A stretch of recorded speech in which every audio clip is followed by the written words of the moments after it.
అందరికీ నమస్కారం. నా పేరు నాని. మీరు చూస్తున్నారు Nani Joseph civil works Telugu. ఇంటి కట్టడం ప్రారంభించే ముందు చాలామంది ఒక చిన్న తప్పు చేస్తారు.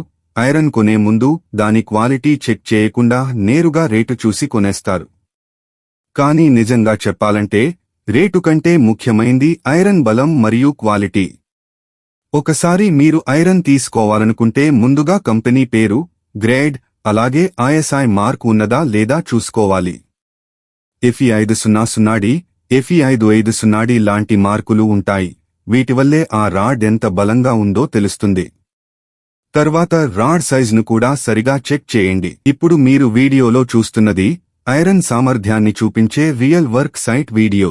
ఇలా వందినా బ్రేక్ కాకుండా తిరిగి స్ట్రాంగ్ గా ఉండటం అంటే అదే మంచి క్వాలిటీ ఐరన్. కాబట్టి ఐరన్ కొనే ముందు ఈ పాయింట్స్ తప్పక గుర్తుంచుకోండి. 1. కంపెనీ గ్రేడ్ మరియు ISI మార్క్ చెక్ చేయండి. 2. రాడ్ సైజ్ మరియు మందం సరిగా ఉందా చూడండి.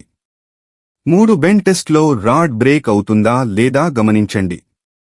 మరియు ఐరన్ రాడ్ బెండింగ్ వర్క్ ఎలా చేస్తారు, అలాగే స్లాబ్కి ఐరన్ ఎలా కడతారో నేను పూర్తి వివరంగా ఒక వీడియోలో చూపించాను. ఆ వీడియో లింక్ కింద డిస్క్రిప్షన్లో ఉంది. క్లిక్ చేసి తప్పక చూడండి. చివరిగా ఒక మాట, మీ ఇంటి బలం ఐరన్ మీదే ఆధారపడి ఉంటుంది. కాబట్టి చీప్ కాకుండా క్వాలిటీని ఎంచుకోండి. Final tips. 1. ఐరన్ కొన్నప్పుడు ఎప్పుడూ బిల్లుతోనే కొనండి. 2. రాడ్స్ సైట్లో సూటిగా స్టోర్ చేయాలి, తడి నేలపై పెట్టకూడదు. ఇలా క్రమంగా చేస్తే మీ స్లాబ్ స్ట్రాంగ్గా, డ్యూరబుల్గా ఉంటుంది.